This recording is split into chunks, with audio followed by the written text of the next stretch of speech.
ನಮಸ್ಕಾರ ಮಕ್ಕಳೇ, ನಾವೀಗ ಪಾಠ 7ಕ್ಕೆ ಹೋಗೋಣ. ಅರಿವೇ ಗುರು. ಅರಿವೆ ಅಂದ್ರೇನು? ನಾವೇನು ಅನ್ಕೋತೀವೋ, ನಾವೇನು ಅರ್ಥ ಮಾಡ್ಕೋತೀವೋ ಅದೇ ನಮಗೆ ಗುರು ಆಗುತ್ತೆ ಅಂತ. ಈಗ ಇಲ್ಲಿ ಕೆಲವೊಂದು ಪ್ರಾಣಿ ಪಕ್ಷಿಗಳ ಚಿತ್ರ ಕೊಟ್ಟಿದ್ದಾರೆ, ಅದನ್ನ ಗುರುತಿಸಿ ಅದರ ಹೆಸರು ಬರಿತಾ ಹೋಗ್ಬೇಕು. ಇದು ಯಾವ್ದಿದು? ಅಳಿಲು, ನೆವಿಲು, ಹುಂಜ, ಬೆಕ್ಕು, ಇಲಿ, ಮೇಕೆ ಅಲ್ವಾ? ಅಳಿಲು, ನೆವಿಲು, ಹುಂಜ, ಬೆಕ್ಕು, ಇಲಿ, ಮೇಕೆ ಇದೆ. ನೆಕ್ಸ್ಟ್ ಏನಿದೆ? ಆಡು, ಗುಬ್ಬಚ್ಚಿ, ನಾಯಿ. ಇದನ್ನ ನೀವು ಪುಸ್ತಕದಲ್ಲಿ ಬರೀತಾ ಹೋಗ್ತೀರಾ.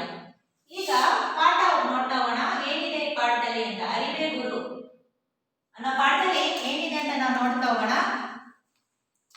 ಒಂದು ದಟ್ಟವಾದ ಕಾಡು, ಅಲ್ಲಿ ನರಿ ಮತ್ತು ಅದರ ಮರಿ ಆಹಾರಕ್ಕಾಗಿ ಅಲೆದವು, ಆದರೆ ಏನೂ ಸಿಗಲಿಲ್ಲ. ತಿರುಗುತ್ತಾ ತಿರುಗುತ್ತಾ ಕಾಡಿನಿಂದ ಹೊರಬಂದವು. ಅವುಗಳಿಗೆ ದೂರದಲ್ಲಿ ತೋಟದ ಮನೆ ಒಂದು ಕಾಣಿಸಿತು. ಹೋ ಹೋ ಹೋ ಎಂದು ಸದ್ದು ಸಹ ಕೇಳಿಸಿತು. ಅವು ಧ್ವನಿಯನ್ನು ಅನುಸರಿಸಿಕೊಂಡು ಹೋದವು. ಕೋಳಿಗಳು ತೋಟದ ಬೇಲಿ ಸಾಲಿನಲ್ಲಿ ಮೇವು ಆರಿಸುತ್ತಿದ್ದವು. ಮತ್ತೊಮ್ಮೆ ಹೋಗ್ತೀನಿ. ಒಂದು ದಟ್ಟವಾದ ಕಾಡು, ಅಲ್ಲಿ ನರಿ ಮತ್ತು ಅದರ ಮರಿ ಆಹಾರಕ್ಕಾಗಿ ಅಲೆದವು. ಅಂದ್ರೆ ಒಂದು ದೊಡ್ಡ ಕಾಡಲ್ಲಿ ಅವಕ್ಕೆ ಏನು ಆಹಾರ ಅಂದ್ರೆ ಊಟ ಹುಡ್ಕೊಂಡು ಹೊರಡುತ್ತೆ. ಏನಿದು? ನರಿ ಮತ್ತೆ ಅದರ ಮರಿ ಕಾಡಿನಲ್ಲಿ ಅದು ಆಹಾರ ಅಂದ್ರೆ ಊಟ ಹುಡ್ಕೊಂಡು ಅಲಿತಾ ಇರುತ್ತೆ. ಅದಕ್ಕೆ ಊಟ ಬೇಕು ಅಂದ್ರೆ ಅದಕ್ಕೆ ತುಂಬಾ ಹೊಟ್ಟೆ ಹಸಿರುತ್ತೆ. ಏನು ಆಹಾರ ಸಿಕ್ಕಿರಲ್ಲ ಕಾಡಿನಲ್ಲಿ. ಹುಡ್ಕೊಂಡು ಎಲ್ಲಿ ಬರುತ್ತೆ? ಆದರೆ ಏನು ಸಿಗಲಿಲ್ಲ. ತಿರುಗುತ್ತಾ ತಿರುಗುತ್ತಾ ಕಾಡಿನಿಂದ ಹೊರಬಂದವು. ಮೊದಲು ಅವರು ಕಾಡಿನಲ್ಲಿದ್ರು, ಕಾಡಲ್ಲಿ ಆಹಾರ ಹುಡ್ಕೊಂಡು ಕಾಡಲ್ಲಿ ಏನು ಆಹಾರ ಸಿಕ್ಕಿಲ್ಲ. ಅದಕ್ಕೆ ಅವ್ರು ಏನ್ ಮಾಡ್ತಾರೆ? ಕಾಡಿನಿಂದ ಆಚೆ ಬರ್ತಾರೆ. ಅವುಗಳಿಗೆ ದೂರದಲ್ಲಿ ತೋಟದ ಮನೆ ಒಂದು ಕಾಣಿಸಿತ್ತು.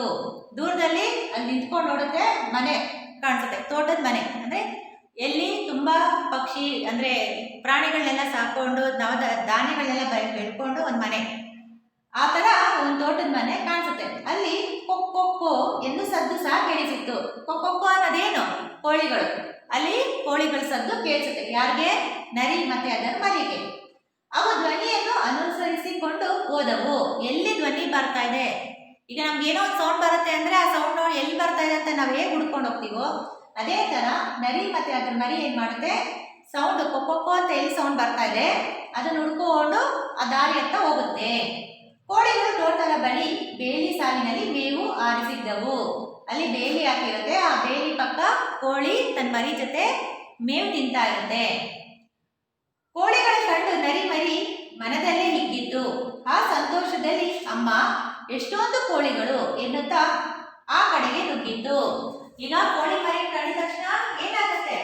ಖುಷಿ ಆಗುತ್ತೆ ಅಲ್ವಾ? ನಮ್ಗೇನೋ ಒಂದು ಆಹಾರ ಸಿಗುತ್ತೆ ಅಂತ. ಅದರ ಕೋಳಿ ನೋಡಿದ ತಕ್ಷಣ ಅದ್ ಹೇಳುತ್ತೆ, ಅಮ್ಮ ಎಷ್ಟೊಂದು ಕೋಳಿ ಇದೆ ಇಲ್ಲಿ ಅಂತ ಆ ಕಡೆ ನುಗ್ಗುತ್ತೆ. ಬೇಲಿ ಅಂಚಿನಲ್ಲಿದ್ದ ಬಳೆಯಲ್ಲಿ ನರಿಯ ಮರಿ ಸಿಕ್ಕಿ ಹಾಕಿಕೊಂಡಿತ್ತು. ಏನಾಯ್ತು? ಅವಸರದಿಂದ ಏನ್ ಮಾಡುತ್ತೆ? ಮರಿ ನೋಡಿದ ತಕ್ಷಣ ನಾನು ಅದನ್ನ ತಿನ್ಬೇಕು ಅಂತ ನರಿದು ಚಿಕ್ಕ ಮರಿ ಏನ್ ಮಾಡುತ್ತೆ? ತಿನ್ನೋದಕ್ಕೆ ಅಂತ ಹೋದಾಗ ಏನಾಗುತ್ತೆ? ಅಲ್ಲಿ ಬೇಲಿ ಹಾಕಿರ್ತಾರಲ್ಲ, ಆ ಬೇಲಿಗೆ ಅದು ಸಿಗಾಕೊಂಡ್ಬಿಟ್ಟಿರುತ್ತೆ. ಗಾಬರಿಯಿಂದ ಅದು ಕಿರಿಚಿಕೊಳ್ಳತೊಡಗಿತ್ತು. ನರಿ ತನ್ನ ಮರಿಯನ್ನು ಬಿಡಿಸಿಕೊಳ್ಳಲು ಹತ್ತಿರ ಬಂದಿತು. ಅಷ್ಟರಲ್ಲಿ ತೋಟದ ಒಳಗಿನಿಂದ ರೈತನು ಬರುವುದನ್ನು ಕಂಡಿತು. ಭಯದಿಂದ ಹಿಂದೆ ಸರಿಯಿತು. ಮರಿಯನ್ನು ಉಳಿಸಲು ಸಮಯ ಸಾಧಿಸಿ ಸ್ವಲ್ಪ ದೂರದಲ್ಲಿ ಕುಳಿತಿತ್ತು. ಆದರೆ ಜನರ ಓಡಾಟ ಹೆಚ್ಚಾದುದರಿಂದ ಅನಿವಾರ್ಯವಾಗಿ ಅಲ್ಲಿಂದ ಅದು ಜಾಗ ಖಾಲಿ ಮಾಡಿತ್ತು. ಈಗ ಏನಾಯ್ತು? ಅದಕ್ಕೆ ಫಸ್ಟೇ ಹೊಟ್ಟೆ ಹಸಿತಲ್ಲ, ಮರಿಗೆ ಏನಾಯ್ತು? ಅಲ್ಲಿ ಕೋಳಿ ಮರಿ ನೋಡಿದ ತಕ್ಷಣ ಅದನ್ನ ತಿನ್ನಕ್ ಹೋಗುತ್ತೆ. ಅದ್ರದ್ದು ಏನ್ ಮಾಡುತ್ತೆ? ಬೇಲಿ ಸಿಗಾಕೊಂಡ್ಬಿಟ್ಟಿರುತ್ತೆ. ಆ ಮರಿ ಕಾಪಾಡ್ಬೇಕು ಅಂತ ಇನ್ನೇನು ಅಮ್ಮ ನರಿ ಹೋಗ್ಬೇಕಾದ್ರೆ ಅಲ್ಲಿ ಆಚೆಯಿಂದ ಅಂದ್ರೆ ತೋಟದ ಮನೆಯಿಂದ ಯಾರು ಬರ್ತಾರೆ ಅದ್ರ ಮಾಲೀಕ ಆಚೆ ಬಂದು ನೋಡ್ಬಿಟ್ಟು ಭಯದಿಂದ ಏನ್ ಮಾಡುತ್ತೆ? ಹೌಚ್ಕೊಂಡು ಕೂತ್ಕೊಳ್ಳುತ್ತೆ. ಈಗ ಅದೇ ಜೋರಾಗಿ ಕಿಚ್ಚಕ್ಕೆ ಸ್ಟಾರ್ಟ್ ಮಾಡಿದಾಗ ಏನ್ ಮಾಡ್ತಾರೆ? ಬರೋ ಊರಿನ ಜನ ಎಲ್ಲ ಬರಕ್ಕೆ ಸ್ಟಾರ್ಟ್ ಮಾಡ್ತಾರೆ. ಅಯ್ಯೋ ಇನ್ನೇನು ಎಲ್ಲ ಊರಿನ ಜನ ಬಂದ್ರೆ ಮರಿ ಜೊತೆ ನನ್ಗೂ ಹೊಡೆದ್ಬಿಡ್ತಾರಲ್ಲ ಅಂತ ಏನ್ ಮಾಡುತ್ತೆ? ಭಯ ಪಟ್ಕೊಂಡು ಆ ಜಾಗ ಬಿಟ್ಟು ನರಿ ಓಡೋಗುತ್ತೆ. ಅಂದ್ರೆ ಮರಿ ಇವಾಗ ಬೇಲಿ ಸಿಗಾಕೊಂಡಿದೆ, ನರಿ ಮಾತ್ರ ಓಡೋಯ್ತು. ಇವಾಗ ಜನಕ್ಕೆ ಎದುರ್ಕೊಂಡು ಏನ್ ಮಾಡುತ್ತೆ ಅಂತ ನೋಡೋಣ. ತಾಯಿ ನರಿಗೆ ತನ್ನ ಮರಿಯನ್ನು ಅಗಲಿ ಇರಲಾಗಲಿಲ್ಲ. ಮರುದಿನ ಹೇಗಾದರೂ ಮಾಡಿ ಮರಿಯನ್ನು ಬಿಡಿಸಿಕೊಂಡು ಬರಬೇಕೆಂದು ತೋಟಕ್ಕೆ ಬಂದಿದ್ದು. ಈಗ ಅಮ್ಮ ಮಕ್ಕಳನ್ನ ಹಾಗೆ ಬಿಟ್ಬಿಟ್ರೆ ಅದಕ್ಕೆ ಎಷ್ಟು ಸಂಕಟ ಆಗ್ತಾ ಇರುತ್ತೆ ಅಮ್ಮನಿಗೆ. ಅಯ್ಯೋ ನನ್ನ ಮಗು ಏನ್ ಮಾಡ್ತಾ ಇರುತ್ತೋ ಅಂತ. ಅದೇ ರೀತಿ ನರಿಗೆ ಭಯದಿಂದ ಅದು ಓಡೋಯ್ತು. ಆದ್ರೆ ಹೇಗಾದ್ರೂ ಮಾಡಿ ಆ ಚಿಕ್ಕ ಮರಿನ ಅಂದ್ರೆ ಅಲ್ಲಿಂದ ಕಾಪಾಡಬೇಕು ಅಂತ ಯೋಚನೆ ಮಾಡಿ ಏನ್ ಮಾಡುತ್ತೆ, ಮರುದಿನ ಅಂದ್ರೆ ನೆಕ್ಸ್ಟ್ ಡೇ ಆ ಮರಿ ಹೇಗಾದ್ರೂ ಮಾಡಿ ಬಿಡ್ಸ್ಕೊ ಬರ್ಬೇಕು ಅಂತ ಆ ಜಾಗಕ್ಕೆ ತಿರ್ಗಾ ಹೋಗುತ್ತೆ. ಸಂಜೆವರೆಗೆ ಕಾದು ಕುಳಿತಿತ್ತು. ಬೆಳಗ್ಗೆ ಅಂದ್ರೆ ಎಲ್ಲರೂ ಓಡಾಡ್ತಾ ಇರ್ತಾರಲ್ಲ, ಅದಕ್ಕೆ ಸಾಯಂಕಾಲದವರೆಗೂ ಕಾಯ್ಕೊಂಡು ಕೂತಿರುತ್ತೆ. ಆದರೆ ತನ್ನ ಮರಿಯ ಸುಳಿವೇ ಕಾಣಲಿಲ್ಲ. ಅಲ್ಲಿ ಅದ್ರ ಮರಿನೇ ಕಾಣಿಸ್ತಿಲ್ಲ. ಆಲ್ರೆಡಿ ಮರಿ ಏನಾಗಿದೆ, ಬೇಲಿ ಸಿಗಾಕೊಂಡಿದೆ. ಆದ್ರೆ ಅದೇನಾಯ್ತು ಅಂತ ಗೊತ್ತಿಲ್ಲ. ಅಮ್ಮ ಬಂದು ನೆಕ್ಸ್ಟ್ ಡೇ ನೋಡ್ತಾರೆ ಮರಿ ಕಾಣಿಸುತ್ತೋ ಏನೋ ಅಂತ. ಸಂಜೆವರೆಗೂ ಕಾಯ್ಕೊಂಡು ನೋಡಿದ್ರು ಅಲ್ಲಿ ಮರಿ ಸಿಗ್ಲಿಲ್ಲ. ದುಃಖದಿಂದ ತೋಟದ ಬೇಲಿ ಸುತ್ತ ತಿರುಗಿತ್ತು. ಅಲ್ಲೊಂದು ಕಂಡಿ ಇತ್ತು. ಅದರೊಳಗೆ ಉಪಾಯವಾಗಿ ನುಸುಳಿ ತೋಟದ ಒಳಗೆ ಬಂದು ಹುಡುಕಿತು.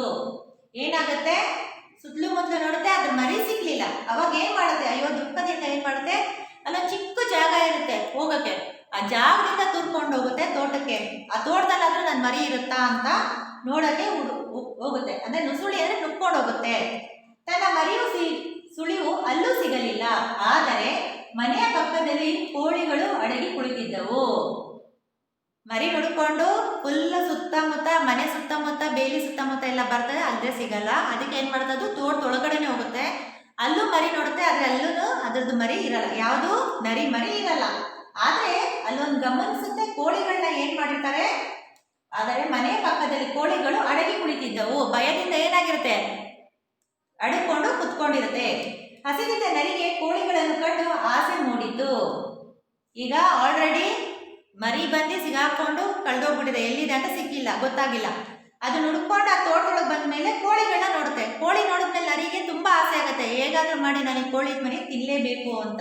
ಯಾಕಂದ್ರೆ ಅದಕ್ಕೆ ಆಲ್ರೆಡಿ ಆಹಾರ ಇರಲ್ಲ, ತುಂಬಾ ಹೊಟ್ಟೆ ಹಸಿವಾಗಿರುತ್ತೆ. ಸುಲಭವಾಗಿ ದೊರಕಿದ್ದ ಆಹಾರ ಬಿಡಲು ಅದಕ್ಕೆ ಮನಸ್ಸಾಗಲಿಲ್ಲ. ಹೇಗಿದ್ರು ನಾನು ತೋಟಕ್ಕೆ ಬಂದ್ಬಿಟ್ಟಿದ್ದೀನಿ, ನಾನು ಹೋಗಿ ಬೇರೆ ಕಡೆ ಹುಡುಕೋ ಅವಶ್ಯಕತೆ ಇಲ್ಲ, ನನ್ನ ಕಣ್ಮುಂದೆನೆ ಕೋಳಿಗಳಿದೆ, ಅದನ್ನ ತಿನ್ಬೇಕಲ್ಲ ಅಂತ ಅದ್ರ ಮನಸ್ಸು ಚಡಪಡಿಸ್ತಾ ಇರುತ್ತೆ. ಮೆಲ್ಲನೆ ಕೋಳಿ ಹಿಡಿಯಲು ತೆವಳಿತು. ಆದರೆ ಅಲ್ಲಿ ಒಡೆದಿದ್ದ ಬಲೆಗೆ ತಾನು ಸಿಕ್ಕಿಕೊಂಡಿತು. ಏನಾಯ್ತು ಇವಾಗ, ಮರಿ ಹುಡ್ಕೊಂಡು ಬಂತು, ಆದ್ರೆ ಮರಿ ಸಿಕ್ಕಿಲ್ಲ. ಕೋಳಿಗಳು ನೋಡಿದ ತಕ್ಷಣ ಅದಕ್ಕೆ ಹೇಗಿದ್ರು ಹೊಟ್ಟೆ ಹಸಿವು ಆಯ್ತಲ್ವಾ, ಎಲ್ಲೂ ಹುಡ್ಕೋದ್ ಬೇಡ, ಈ ಕೋಳಿನಾದ್ರೂ ತಿನ್ಬಿಟ್ಟು ನಾನು ಹಸಿವನ್ನ ನೀಗಿಸ್ಕೊಳ್ಳೋಣ ಅಂತ ಇನ್ನೇನು ಕೋಳಿ ಹತ್ರ ನಿಧಾನಕ್ಕೆ ಹೋಗಿ ತಿನ್ನೋ ಅಷ್ಟರಲ್ಲಿ ಏನಾಗುತ್ತೆ, ಅದನ್ನು ಬಲೆಗೆ ಸಿಗಾಕೊಂಡ್ಬಿಟ್ಟಿರುತ್ತೆ. ಏನು, ಈಗ ನರಿನೂ ಸಿಗಾಕೊಂತು, ಮೊದಲು ಮರಿನೂ ಸಿಗಾಕೊಂಡಿದೆ, ಈಗ ನರಿನೂ ಸಿಗಾಕೊಂಡಿದೆ. ಈಗ ಏನಾಗುತ್ತೆ ಅಂತ ನೋಡೋಣ. ನರಿಗೆ ರೈತನ ಜಾಣತನ ಅರಿವಿಗೆ ಬಂದಿತ್ತು. ತನ್ನ ತಪ್ಪಿಗೆ ನರಿ ಸಂಕಟ ಪಡತೊಡಗಿತ್ತು. ಅಷ್ಟರಲ್ಲಿ ಅಲ್ಲೇ ಜಿಗಿದಾಡುತ್ತಿದ್ದ ಇಲಿಗಳನ್ನು ಕಂಡಿತು. ನರಿಗೆ ತಕ್ಷಣ ಉಪಾಯವೊಂದು ಹೊಳೆಯಿತು. ಮೆಲ್ಲನೆ ಇಲಿಗಳನ್ನು ಹತ್ತಿರ ಕರೆದು, ನಿಮ್ಮ ಹಲ್ಲುಗಳು ಬಲಹೀನವಾಗಿಯಲ್ಲವೇ ಎಂದಿತು. ಇಲಿಗಳು, ಇಲ್ಲ ನರಿಯಣ್ಣ, ನಮ್ಮ ಹಲ್ಲುಗಳು ಗಟ್ಟಿಯಾಗಿ ಇವೆ ಎಂದವು. ಅದಕ್ಕೆ ನರಿಯು, ಹಾಗಾದರೆ ಈ ಬಲೆಯನ್ನು ಕತ್ತರಿಸಿ ನೋಡೋಣ ಎಂದಿತು. ಇಲಿಗಳು ಕ್ಷಣದಲ್ಲೇ ಆ ಬಲೆಯನ್ನು ಹಲ್ಲುಗಳಿಂದ ಕತ್ತರಿಸಿ ಹಾಕಿದವು. ಅದಕ್ಕೆ ಹೇಳೋದು, ನರಿಗಳಿಗೆ ತುಂಬಾ ಬುದ್ಧಿವಂತರು. ಈಗ ವಿಸೇನೋ ಕ್ಲೆವರ್ ಫಾಕ್ಸ್, ನರಿ ತುಂಬಾ ಬುದ್ಧಿವಂತ. ನರಿಗೆ ಗೊತ್ತಾಯ್ತು, ಜಾಣತನ ಗೊತ್ತಾಯ್ತು. ಏನು, ರೈತ ಬಂದೇ ಬರ್ತದೆ, ಇವಾಗ ಮರಿ ಸಿಗಾಕೊಂಡ್ಮೇಲೆ ಅಮ್ಮ ಬಂದೇ ಬರುತ್ತೆ ಅಂತ ಅವ್ನು ಚೆನ್ನಾಗಿ ಗೊತ್ತಾಗಿದ್ದರಿಂದ ಅವನೇನ್ ಮಾಡಿದಾನೆ, ಬಲೆ ಹಾಕಿ ನರಿನ ಹಿಡ್ಕೊಂಡ್ಬಿಟ್ಟಿದ್ದಾನೆ. ಆದ್ರೆ ನರಿ ರೈತನಿಗಿಂತ ಬುದ್ಧಿವಂತ. ಏನ್ ಮಾಡ್ತದೆ, ತನ್ನ ತಪ್ಪಿಗೆ ನರಿ ಸಂಕಟ ಪಡತೊಡಗಿತ್ತು. ಅಯ್ಯೋ, ನನ್ಗೆ ಯಾಕಿದ ಯೋಚನೆ ಬರಲಿಲ್ಲ, ಈಗ ಸಿಗಾಕೊಂಡ್ಬಿಟ್ಟಿದ್ದೀನಲ್ಲ, ಏನ್ ಮಾಡೋದು ಅಂತ ಯೋಚನೆ ಮಾಡ್ತಾ ಇರುತ್ತೆ. ಅಷ್ಟರಲ್ಲಿ ಅಲ್ಲೇ ಜಿಗಿದಾಡುತ್ತಿದ್ದ ಇಲಿಗಳನ್ನು ಕಂಡಿತು. ಆ ಪಕ್ಕದಲ್ಲೇ, ಅಂದ್ರೆ ಬಲೆ ಎಲ್ಲಾಕಿರುತ್ತೋ ಆ ಪಕ್ಕದಲ್ಲೇ ಇಲಿಗಳು ಓಡಾಡ್ತಾ ಇರುತ್ತೆ. ಮೆಲ್ಲಗೆ ಇಲಿಗಳನ್ನ ಕಡಿಯುತ್ತೆ. ಕರ್ಬಿಟ್ಟು ಏನ್ ಹೇಳುತ್ತೆ, ನಿಮ್ಮ ಹಲ್ಲುಗಳು ಬಲಹೀನ ಅಲ್ಲವೇ, ಅಂದ್ರೆ ನಿಮ್ಮ ಹಲ್ಲು ಸ್ಟ್ರಾಂಗ್ ಇಲ್ಲ ಅಂತ ಹೇಳುತ್ತೆ. ಆಕ್ಚುಲಿ ಇಲಿ ಹಲ್ಲು ತುಂಬಾ ಸ್ಟ್ರಾಂಗ್ ಇರುತ್ತೆ. ನರಿ ಅದನ್ನ ಇದನ್ನೇ ಅದು ಕ್ಲೆವರ್ನೆಸ್ ಅಂತ ಹೇಳೋದು. ಅದೇನ್ ಹೇಳುತ್ತೆ, ನಿಮ್ಮ ಹಲ್ಲುಗಳು ಬಲಹೀನವಾಗಿ ಇವೆ ಅಲ್ಲವೇ, ಅಂದ್ರೆ ಇಟ್ ಇಸ್ ನಾಟ್ ಸ್ಟ್ರಾಂಗ್ ಅಂತ ಕೇಳ್ತದೆ. ಆಗ ಇಲಿಗಳಿಗೆ, ಇಲ್ಲಪ್ಪ, ಮೈ teeth is not strong, I will show my strongness ಅಂತ ಅದು ಹೇಳೋದು. ಅಂದ್ರೆ ಇಲಿಗಳು, ಇಲ್ಲ ನರಿಯನ್ನ, ನಮ್ಮ ಹಲ್ಲುಗಳು ಗಟ್ಟಿಯಾಗಿ ಇವೆ, ಅಂದ್ರೆ ನಮ್ದೇನು ಬಲಹೀನ ಆಗಿಲ್ಲ, ಅದು ತುಂಬಾ ಗಟ್ಟಿಯಾಗಿದೆ, ಹಾಗಾದ್ರೆ ತೋರ್ಸು. ಹಾಗಾದ್ರೆ ನರಿಯನ್ನ ಹೇಳುತ್ತೆ, ಹಾಗಾದ್ರೆ ಈ ಬಲೆಯನ್ನ ಕತ್ತರಿಸಿ ನೋಡೋಣ, ಹಾಗಾದ್ರೆ ನಿಮ್ಮ ಹಲ್ಲು ತುಂಬಾ ಗಟ್ಟಿಯಾಗಿದೆ ಅಂದ್ರೆ ಈ ಬಲೆಯನ್ನ ಕಟ್ ಮಾಡಿ ಅನ್ನತ್ತೆ. ಇಲಿಗಳು ಕ್ಷಣದಲ್ಲಿ ಆ ಬಲೆಯನ್ನು ಹಲ್ಲಿನಿಂದ ಕತ್ತರಿಸಿ ಹಾಕಿದವು. ಅದ್ ಹೇಳಿದ ತಕ್ಷಣ ಇಲಿಗೆ, ನನ್ನ ಹಲ್ಲು ಬಲಹೀನ ಅಂತ ಹೇಳ್ತಲ್ವಾ? ಇಲ್ಲ, ನಮ್ದು ಗಟ್ಟಿಯಾಗಿದೆ ಅಂತ ಏನ್ ಮಾಡುತ್ತೆ? ಪೆದ್ದ ಇಲಿ ಆ ಬಲೆಯನ್ನ ತನ್ನ ಹಲ್ಲುಗಳಿಂದ ಕಟ್ ಮಾಡಾಕುತ್ತೆ. ನರಿ ಬಲೆಯಿಂದ ಹೊರ ಬಂದಿತ್ತು. ಆಗ ನರಿಯು, ಇಲಿಗಳಿರ, ನಿಮ್ಮ ಹಲ್ಲುಗಳು ಗಟ್ಟಿಯಾಗಿಯೇ ಇವೆ. ನಾನು ರೈತ ಓಡಿದ್ದ ಬಲೆಯಲ್ಲಿ ಸಿಕ್ಕಿಕೊಂಡಿದ್ದೇನೋ. ನೀವು ನನ್ನನ್ನು ಪಾರು ಮಾಡಿದಿರಿ. ನಿಮಗೆ ಧನ್ಯವಾದಗಳು ಎಂದು ಹೇಳಿತು. ನರಿ ಬಲೆಯಿಂದ ಹೊರಗಡೆ ಬಂದು ಏನ್ ಹೇಳುತ್ತೆ? ಇಲಿಗಳೇ, ನಮ್ಗೆ ಗೊತ್ತು ನಿಮ್ಮ ಹಲ್ಲು ತುಂಬಾ ಗಟ್ಟಿಯಾಗಿದೆ ಅಂತ. ಇಲ್ಲೇನಾಗಿದೆ, ರೈತ ತನ್ನ ಜಾಣತನದಿಂದ ನನಗೆ ಬಲೆ ಹಾಕಿದ್ದ. ನಾನು ಅದರಿಂದ ಬಿಡಿಸ್ಕೋಬೇಕಾಗಿತ್ತು. ಅದಕ್ಕೆ ನಾನು ಈ ಉಪಾಯ ಮಾಡಿದೆ. ನಿಮಗೆ ಧನ್ಯವಾದಗಳು. ಹೇಗೋ ನೀವು ನನ್ನ ಬಲೆಯಿಂದ ತಪ್ಪಿಸಿದ್ದೀರಾ. ನಿಮಗೆ ಧನ್ಯವಾದ ಹೇಳುತ್ತೆ. ಕೊನೆಗೆ ಅದು ಧನ್ಯವಾದ ಹೇಳುತ್ತೆ. ಅದೊಂದು ಜಾಣತನವನ್ನು ತೋರಿಸುತ್ತೆ. ಇಲಿಗಳು ನರಿಯ ಜಾಣತನವನ್ನು ಹೊಗಳಿದವು. ಆಗ ನರಿಯು ಇಲಿಗಳನ್ನು ಕುರಿತು, ರೈತನ ಬಲೆಗೆ ಸಿಕ್ಕಿ ಹಾಕಿಕೊಂಡ ನನ್ನ ಕಂದನನ್ನು ಪಾರು ಮಾಡಲೆಂದು ಬಂದೆ. ಆದರೆ ಕೋಳಿಯ ಆಸೆಯಿಂದ ನಾನು ಆ ಬಲೆಗೆ ಸಿಕ್ಕಿ ಹಾಕಿಕೊಂಡೆ. ನೀವು ನನಗೆ ಉಪಕಾರ ಮಾಡಿದಿರಿ, ಆದರೆ ನನ್ನ ಕಂದ ಮಾತ್ರ ಸಿಗಲಿಲ್ಲ ಎಂದು ದುಃಖದಿಂದ ಹೇಳಿತು. ಆಗ ಇಲಿಗಳು ರೈತ ಬಚ್ಚಿಟ್ಟ ನರಿ ಮರಿಯನ್ನು ತಾಯಿ ನರಿಗೆ ತೋರಿಸಿದವು. ತನ್ನ ಮರಿಯನ್ನು ನೋಡಿ ತಾಯಿ ನರಿಗೆ ಆನಂದವಾಯಿತು. ಅವು ಮತ್ತೊಮ್ಮೆ ಇಲಿಗಳಿಗೆ ಧನ್ಯವಾದ ಹೇಳಿದವು. ಸಂತೋಷದಿಂದ ಕಾಡಿನತ್ತ ಓಡಿ ಹೋದವು. ಈಗೇನಾಯ್ತು? ಇಲಿಗೆ ಧನ್ಯವಾದ ಹೇಳ್ತು ಇಲಿಗಳಿಗೆ. ನೀವು ನಿಮ್ಮ ಅಲ್ಲಿಂದ ನನ್ನ ಪಾರ್ ಮಾಡಿದ್ದೀರಾ, ಆದರೆ ನನಗೊಂದು ದುಃಖ ಇದೆ. ನಾನು ಆ್ಯಕ್ಚುಲಿ ಇಲ್ಲಿ ಬಂದಿದ್ದು ನನ್ನ ಮರಿ ಉಟ್ಕೊಂಡು ಬಂದೆ. ಅದ್ರಲ್ಲಿ ಕೋಳಿ ಇದ್ದಿದ್ದು ನೋಡಿ ನನಗೆ ಹಸಿವು ತಾಳಲಾರ್ದಿರ ಅದನ್ನು ತಿನ್ನಕ್ಕೆ ಹೋಗಿ ನಾನು ಆ ಬಲೆಗೆ ಸಿಗಾಕೊಂಡೆ. ಕೊನೆಗೂ ನಾನು ನನ್ನ ಮರಿ ನೋಡಲಿಲ್ಲ ಅಂತ ಹೇಳುತ್ತೆ. ಅವಾಗ ಇಲಿ ಹೇಳುತ್ತೆ, ಇಲ್ಲ, ನನಗೆ ಗೊತ್ತು ನಿಮ್ಮ ನರಿನೆಲ್ಲಿ ಮಚ್ಚಿಟ್ಟಿದ್ದಾರೆ, ನರಿ ಮರಿನ ಬಾ ತೋರಿಸ್ತೀನಿ ಅಂತ ಇಲ್ಲಿ ತಾಯಿ ನರಿನ ಕರ್ಕೊಂಡೋಗಿ ಮರಿ ನರಿ ಹತ್ರ ಬಿಡುತ್ತೆ. ಆಗ ತಾಯಿ ನರಿ ಮರಿ ನರಿನ ಕರ್ಕೊಂಡು ಕಾಡಿನಂತ ಓಡಿ ಹೋಗುತ್ತೆ. ಮತ್ತೊಮ್ಮೆ ಹೋಗಿ ನೋಡಿ, ಇಲಿಗಳು ನರಿಯ ಜಾಣತನವನ್ನು ಹೊಗಳಿದವು. ಇಲಿಗಳಿಗೆ ಅದರ ಜಾಣತನ ಗೊತ್ತಾಯಿತು. ಆಗ ನರಿಯು ಇಲಿಗಳನ್ನು ಕುರಿತು, ರೈತನ ಬಲೆಗೆ ಸಿಕ್ಕಿ ಹಾಕಿಕೊಂಡ ನನ್ನ ಕಂದನನ್ನು ಪಾರು ಮಾಡಲೆಂದು ಬಂದಿದೆ. ಅಂದ್ರೆ ಅಲ್ಲಿ ಸಿಕ್ಕಾಕೊಂಡಿರೋ ಬಲೆಗೆ ನನ್ನ ಮಗು ಕಾಪಾಡಬೇಕು ಅಂತ ನಾನು ಬಂದೆ.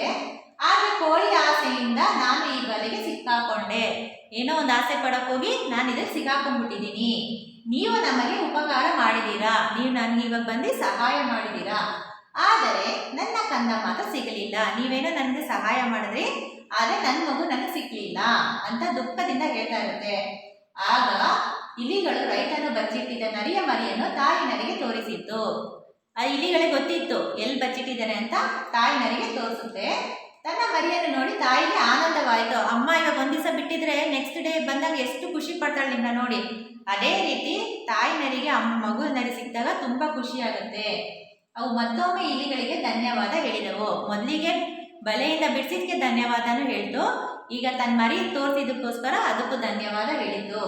ಸಂತೋಷದಿಂದ ಕಾಡಿನಂತ ಓಡಿ ಹೋದವು. ಸೊ ಹ್ಯಾಪಿಯಾಗಿ ಇನ್ನು ಊರು ಸವಾಸ ಬೇಡ ಅಂತ ವಾಪಸ್ ಅವು ಕಾಡಿಗೆ ಹೋದವು. ಈ ಪಾಠದ ಸಾರಾಂಶ ಏನಂದ್ರೆ, ಉಪಾಯ ಬಲ್ಲವನಿಗೆ ಅಪಾಯವಿಲ್ಲ. ಏನೇ ಕಷ್ಟ ಬಂದರೂ ನಾವು ಅದನ್ನ ಉಪಾಯದಿಂದ ಬಗೆಹರಿಸ್ಕೊಂಡ್ರೆ ಅಲ್ಲಿ ನಮಗೆ ಅಪಾಯ ಇರಲ್ಲ. ಪದಗಳು ಇವುಗಳನ್ನು ಸ್ಪಷ್ಟವಾಗಿ ಉಚ್ಚರಿಸಿ. ಧ್ವನಿ, ಸದ್ದು, ತೋಟ, ಕೋಳಿ, ಬೇಲಿ, ಸ್ವಲ್ಪ, ಬಲೆ, ಆಹಾರ, ಹಿಗ್ಗಿತು, ನುಗ್ಗಿತು, ಆತಂಕ, ಹತ್ತಿರ, ಸುಳಿವು, ಉಪಾಯ, ಅಡಗಿ, ಅನಿವಾರ್ಯ, ಜಿಗಿದಾಡು, ಬಲಹೀನ. ಇಲ್ಲಿಗೆ ಪಾಠ ಮುಗಿಸಿದ ಮಕ್ಕಳೇ, ಧನ್ಯವಾದಗಳು.